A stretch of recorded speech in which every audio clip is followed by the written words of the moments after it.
السلام عليكم ورحمة الله وبركاته. نحمده ونصلي على رسوله الكريم أما بعد. فأعوذ بالله من الشيطان الرجيم.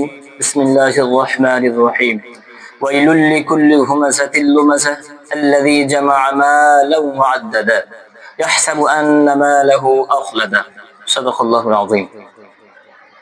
প্রিয় শ্রোতাবৃন্দ, আজ আমরা কোরআনুল হাকিম থেকে মানুষের পিছনে মানুষের দোষ বর্ণনা করা এবং মানুষকে কষ্ট দেওয়া, সামনাসামনি বড় ছোট কথা বলা, আমরা এই বিষয়ে জানব।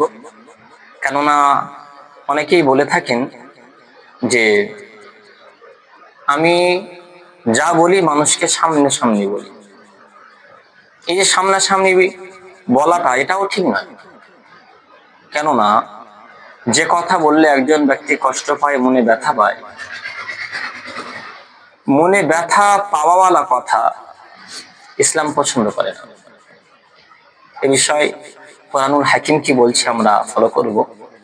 আল্লাহ পাক বলছেন, ওয়াইলুল লিকুল্লি হুমাযাতিল লুমাযা, बड़ी खराबी है उन लोगों के लिए, वाइल यानी बड़ी खराबी है उन लोगों के लिए जो पीठ पीछे गिबत करते हैं और ताना देते हैं।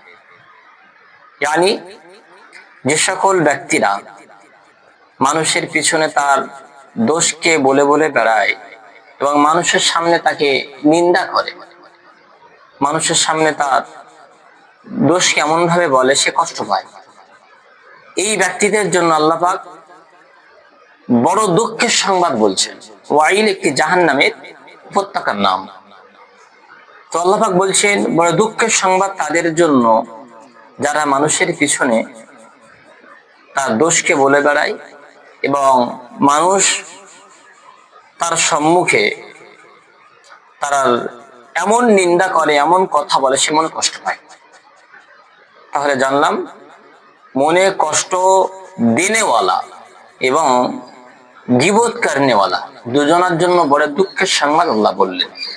আর কাদের দুঃখের সংবাদ এবং কিসের দুঃখের সংবাদ সেটাও আমরা জানবো কোরআন থেকে। তারপরেই বলছেন আল্লাযী জামাআ মালান ওয়া'আদ্দাদা, এবং যারা ধন সম্পত্তি অর্জন করে, টাকা পয়সা ইনকাম করে, আর কি ওয়া'আদ্দাদাহু, টাকা পয়সার মহব্বতে বারবার গুনতে থাকে। যদি কিছু টাকা দান করে, বিবি বাচ্চার পিছনে যদি কিছু খরচ করে, ইসলামের পথে যদি কিছু খরচ করে, তার জন্য একটা টেনশন মতো কাজ করে, বারবার গুনে কেন? টাকা পয়সার মহব্বতে। তো বলা হয়েছে যাদের টাকা পয়সার মহব্বতটা বেশি, এই টাকা পয়সা ইনকামের জন্য ঠিক মতো আল্লাহ পাকের ইবাদত করতে পারে না এবং টাকা পয়সার যে হক যাকাত এও ভালোভাবে দেয় না। এক কথায় যাদের দিলে সম্পত্তির মহব্বত বেশি তাদের জন্য বড় দুঃখের সংবাদ। আর কি করে তারা? টাকা পয়সা ইনকাম করে ইয়াহসাবু আন্না মালাহু আখলাদা, তারা মনে করে যে তার সম্পত্তি তাকে চির অমর করে রাখবে। মানে কি? তার টাকা থাকলে আর কোনো চিন্তা নেই, সকল সমাধান টাকার মধ্যে সে যেন দেখতে পায়, টাকা ছাড়া সে কিছু বোঝে না। মানে এক কথায় যারা টাকা ইনকাম করে আল্লাহ পাকের বিধানের দিকে তাকায় না, টাকার মহব্বত বেশি করে, তাদের জন্য কেমন শাস্তি?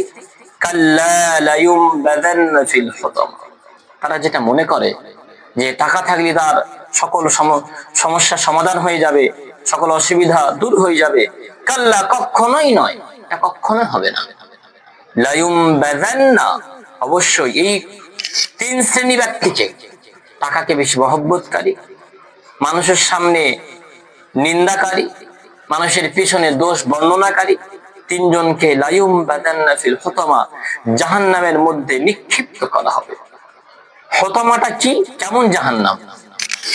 বলছে ওয়ামা আদরাকা মাল হুতামা, তোমরা কি জানো হুতামাটা কি জিনিস? হুতামা কেমন?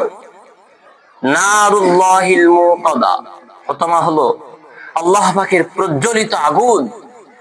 আল্লাহ পাকের এমন প্রজ্বলিত আগুন যে আল্লাতী তাত্তালিউ আলাল আফইদা, যে আল্লাহ পাকের প্রজ্বলিত আগুন সেই পাপীদের দিল পর্যন্ত পুড়িয়ে সারকার করে দেবে। প্রথমেই সে আগুনে যদি সে টাচ হয়, তাকে যদি টাচ করানো হয়, প্রথমেই তার কলিজাকে পুড়িয়ে সারকার করে দেবে। ইন্নাহা আলাইহিম মুসাদা, অবশ্যই সেই ব্যক্তিকে সেই হতমার মধ্যে পরিপূর্ণভাবে ব্যারিকেড করে দেওয়া হবে, বন্দী করে দেওয়া হবে। আর ফি আমাদিন মুমাদ্দাদা, আর তার এক একটা সুতুর আগুনের লেলিহান, বড় বড় সীমাহীন অসাধারণ বড় বড় হবে। এই আগুনের লেলিহানের মধ্যে সে পরিপূর্ণভাবে আবদ্ধ হয়ে থাকবে। আল্লাহ পাক সুবহানাহু ওয়া তাআলা অন্যত্র বলেছেন, ইয়া আইয়ুহাল্লাযীনা আমানু ইজতানিবু কাসীরাম মিনাল যান ইন্না বা'দাল যান্নি ইসমুন ওয়া লা তাজাসসাসু ওয়া লা ইয়াগতাব বা'দুকুম বা'দা আইয়ুহিব্বু আহাদুকুম, তোমরা কেউ কি পছন্দ করবে আন ইয়াকুলা লাহমা আখিহি মাইতান ফাকারিহতুমু, যে তোমরা তোমাদের মৃত ভাইয়ের গোশত খাবে? অবশ্যই তোমরা এটা অপছন্দ করবে। তোমরা তোমাদের মৃত ভাইয়ের গোশত খাওয়াটা কেউ পছন্দ করবে না, অপছন্দ করবে। ঠিক তদ্রূপ এই গীবত করা আপন নিজের মৃত ভাইয়ের গোশত খাওয়ার থেকেও জঘন্যতম কাজ। আমরা কিন্তু দোকানে মাখানে যেখানে আমরা যাই, চা দোকানে একজন বন্ধু আরেকজন বন্ধুর নামে গীবত গিল্লা বিভিন্ন রকম আমরা খারাপ কাজ করে থাকি।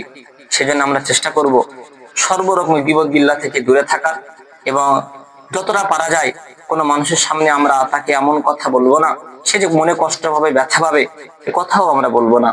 এবং আমরা চেষ্টা রাখবো আপ্রাণ ভাবে যে টাকার মহব্বত যাতে আমাদের দিলে অতটা না আসে, যে মহব্বত এলে আমরা আল্লাহ পাকের ইবাদত ভালোভাবে করতে পারবো না, আল্লাহ পাকের ইবাদতের বিঘ্নতা দেখা দিবে, এবং আমরা আল্লাহ পাক সুবহানাহু ওয়া তাআলার মাহবুব বান্দাদের খাতা থেকে দূরে চলে যাব। ওই রকম আমরা টাকার মহব্বত করব না। আল্লাহ আমাদের গীবত করা থেকে, নিন্দা করা থেকে, নাজায়েজ পদ্ধতিতে টাকার মহব্বত রাখা থেকে বিরত থাকার তৌফিক দান করুক। আমিন। আসসালামু আলাইকুম ওয়া রাহমাতুল্লাহ।